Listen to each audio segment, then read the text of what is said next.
Jadi sehingga di kitab Ihya diterangkan, kamu jangan ngira orang-orang soleh ketika jagungan itu min ahlil bitolah wa takasul. Itu orang-orang yang pemalas itu enggak. Tapi mereka bisa mengasyiki Allah. Bahwa dalam jagungan ketemu teman ya asik, gejul-gejulkan sama Pak Maftuh ya asik. Dan keasikan ini bentuk perlawanan terhadap keasikan harus dengan maksiat.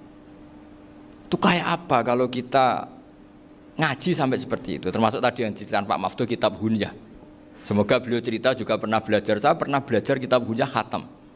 Itu diantara yang diceritakan Syekh Abdul Qadir Al-Jilani tadi, kata beliau Al-Jilani dipakai Jim Al-Jilani. Ini agak beda dengan kita. Mbah Zubair itu punya kitab namanya Al-Qalaid Al-Luluyah. Beliau menfatwakan nama-nama ajam itu kamu bebas. Ajamiyun fasna bihi masyita. Sehingga kita kalau punya kiai harus mau qolal ustukhri, sehingga mau qolal istukhri. Tirmidzi juga nasibnya sama. Qolat rawahut Tirmidziyu. Sing sitok rawahut Turmudziyu. Yang satu rawahut Tarmidziyu. Ya karena kita keluarganya Tarmidzi apa enggak gitu. Makanya kata Mbah Mun sama masih ingat. Kata cerita Gus Zofur tadi, adabnya Gus Zofur itu cerita tentang keluarga ibunya. Padahal keluarga ibunya juga orang-orang soleh yang luar biasa. Itu kata Mbah Mun, kowe roh jenenge Imam Bukhari tahu ya. Jenenge sapa? Saya nyebut Muhammad bin Ismail bin Ibrahim bin Mughirah bin Bardasbah. Lah iya Bardasbah mbok waca Bardisbah yo. Lah cara kene mbok Parmin mbok Parlan. Jadi Bardisbah mbok Bardasbah iku cara kene yo Parmin mbok. Iku rak Mbah Fadl Senori dadi kabeh diwaca Arab. Jenenge Mbah Umar Harun. Dhisik yo wong sarang Mbah Harun mbok kira nang yo ora roh, wong dhisik yo wong kuno. Jadi kalau versi Mbah Fadl, termasuk yang pertama bikin nasab Mbah Maksum itu tulisannya Mbah Fadl yang dikutip Habib Haidar tadi. Ya saya seperti Gus Zofur juga mencari-cari hubungan ulama-ulama di Jawa. Itu Mbah Mun itu kalau bicara mbahku ono sing jenenge Kiai Serut. Kalau ditulisannya Mbah Fadl itu Syaraf. Jadi Mbah Fadl itu fanatik orang-orang alim itu ditulis Arab, kalau Mbah Mun itu Jawa. Dulu itu ada wali seto di daerah saya. Dulu orang ya janggal, ternyata ada sato itu, kesamaan di Arabnya itu sato. Sehingga kiai-kiai itu ada fanatik Tirmidzi, Turmudi, Tarmidi, Jilani, Jailani karena ajamiyun fasna bihi masyita. Jadi kalau nama-nama ajam semonggo lah baca sekenanya sementing. Cuma mungkin tahqiqnya benar Pak Maftuh tadi, memang di Mu'jamul Buldan itu Al-Jilani bikasri jim, ya sudah kita baca Al-Jilani. Sebab itu kayak Pondok Pelosok Lirboyo itu menurut saya bagus. Orang itu maknani betul sama gurunya. Kalau sarang enggak. Kalau Pondok Lirboyo, pondok yang tadi ternyata keluarga Mbah Munawir sini pernah bisanan, yaitu Mbah Zaini pernah nikah sama Nyai Komariah ya kalau enggak salah, punya putra Gus Habib ya, Pak Toha dan sebagainya. Itu betapa hubungan pondok Quran sama pondok kitab dulu itu enggak pernah terputus. Bapak saya selapal Quran itu dulu ngaji Mbah Zubair. Jadi bapak saya sering ngutip mu'en apa, padahal bapak saya itu terkenal tuh, beliau cita-citanya itu saya ingin hafal Quran kayak hafal Fatihah. Beliau itu sampai 10 sekali. Karena beliau inginnya hafal Quran kayak hafal Fatihah. Termasuk murid terbaiknya Mbah Dullah bapak saya. Itu ya ngaji kitab. Sehingga kata Mbah Mun, jadi Mbah Munawir de mantu Bali Maksum, itu ya sudah dipenggali. Sudah dipenggali dituruti pangeran. Lahirlah seorang Bali Maksum yang membawa. Tadi dulu itu ya Gus Muhammad yang ngaji di Termas, nanti Mbak Arwani sebelum ngaji di sini ngaji di Tebu Ireng. Sehingga Mbak Arwani bisa ngarang kitab. Beliau ngarang kitab tentang Sab'ah. Faidul Barokat namanya. Ya nulisnya ya fasih ya. Saya punya tulisan tangannya Mbak Arwani itu banyak. Saya juga punya tulisan tangannya Mbak Hasyim Asy'ari ketika nyurati buyut saya yang di Damaran itu pakai bahasa Arab. Jadi dulu itu Mbah Ali Maksum juga sama, surat-suratannya dulu sama tokoh-tokoh Muhammadiyah ya bahasa Arab.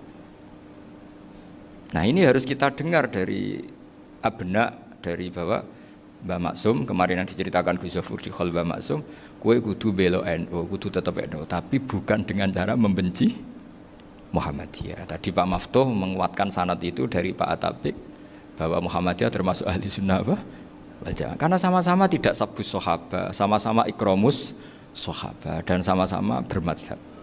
Nah soal akhirnya ada beberapa yang usrapati seneng ngaji ini yang agak ribet. Tapi kamu tidak usah ngeritik Muhammadiyah agak seneng ngaji, kayaknya juga sama, kita nggak seneng ngaji juga banyak itu.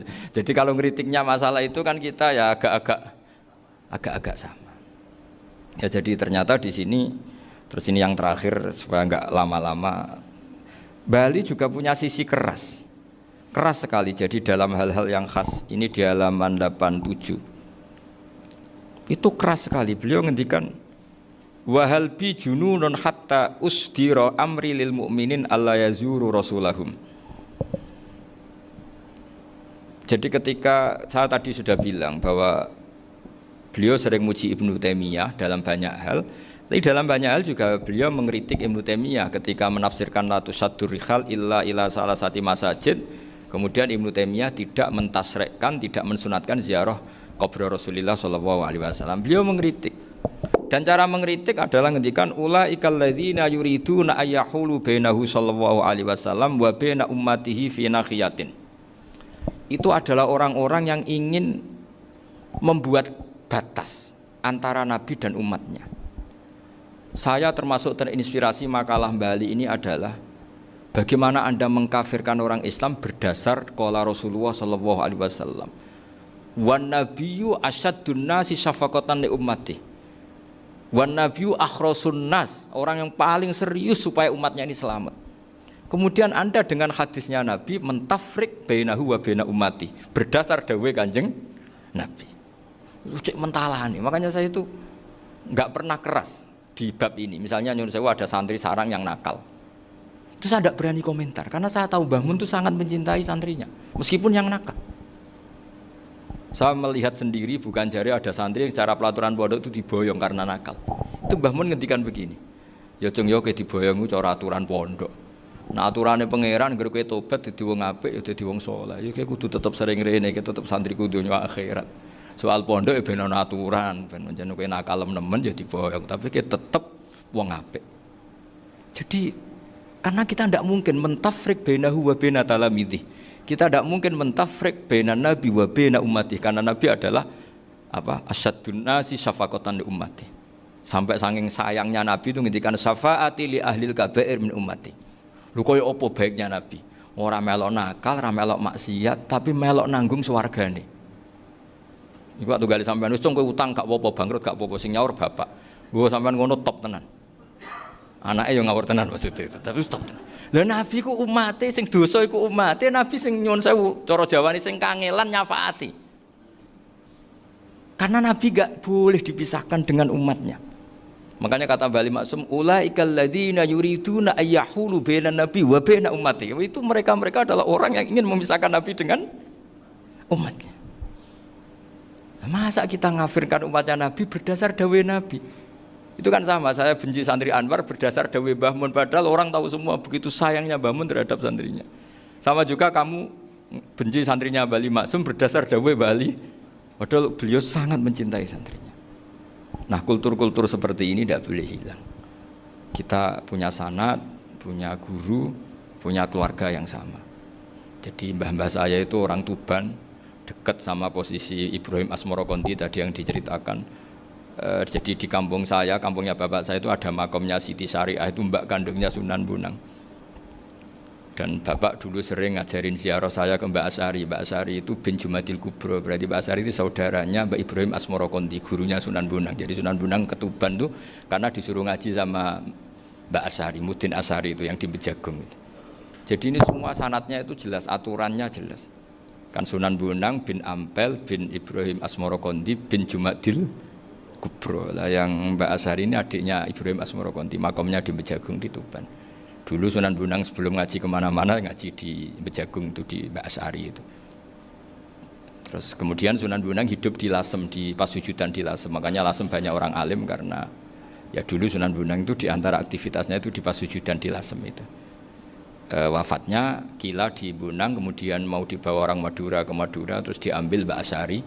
Pernah mbahnya karena Muammar Mbak Asyari terus dimakamkan di Bonang. Jadi cara berpikir Mbah Ali ini menginspirasi saya. Kita tidak boleh mengkafirkan umatnya Nabi berdasar dawuh Nabi. Karena apa? Itu yang tidak diinginkan Nabi. Nabi itu inginnya yang di luar itu masuk, bukan yang sudah di dalam dikeluarkan. Itu kata beliau, ulaikal ladzina yuriduna ayyahulu bainan nabi wa baina ummati. Orang-orang yang tidak mentasrek ziarah pada Nabi adalah orang-orang yang ingin memisahkan Nabi dengan. Dan begitu kias berikutnya, orang-orang yang sidik-sidik muni ini kafir, ini sudah enggak benar, inilah yurja khairuhu, itu orang-orang yang memisahkan. Dan lucunya berdasar dawuh Nabi. Makanya semua kalau sampai ngaji Mizan Kubro, ini kitab yang sering dikutip Bali Maksum, ketika Nabi ngintikan laisa minna man ghasyana, laisa minna man latomal hudud wa syaqqal juyub bada'a bid'awal jahiliyah, laisa minna min tilkal khoslah. Semua ulama mentafsiri laisa minna fi tilkal khoslah, bahwa dalam hal itu Islam tidak bertanggung jawab. Masa menipu berdasar dibolehkan Islam, kan tidak mungkin.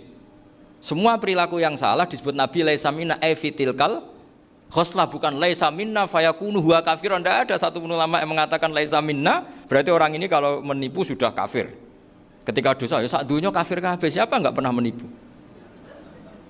Sekedar pernah. Siapa enggak sering menipu bahkan? Hobi kadang ya rezekinya dari nipu. Lah itu kalau betul maknanya laisa minna terus kafir, semua orang di dunia kafir. Karena siapa sih yang selain Nabi yang enggak, selain Nabi kan enggak mungkin apa? Maksum. Belum lagi menurut teori usul fikih ada nipu yang wajib. Ya kan, misalnya kita orang baik ketemu orang dolim yang memburu perempuan mau diperkosa terus bersembunyi, yang kita tahu, kita wajib nipu apa wajib jujur? Ketika orang dolim tanya, perempuan tadi kemana? Wajib nipu apa wajib jujur? Wajib nipu, karena kalau kita jujur berarti memberi peluang orang dolim menemukan buruannya. Jadi betapa alimnya. Dan ketika kitab Mizan Sa'roni dipakai Bali, dipakai Mbah Mun, saya pernah ngaji Mbah Mun, terus kita tahu maknanya laisa minna fi tilkal khoslah. Sehingga kita tidak mengatakan laisa minna dengan terjemahan letterlek tidak termasuk umatku. Kita tidak akan menambahi fakta frek fayakunu kafirun, tidak akan selamanya. Karena maknanya laisa minna fi tilkal khoslah. Kenapa kita selalu begitu? Karena enggak mungkin kita memisahkan umatnya Nabi dengan Kanjeng Nabi berdasar dawuh Kanjeng Nabi. Karena Nabi adalah berstatus bil mukminina raufur rahim. Ya terus ini mohon maaf sekali ini yang saya bisa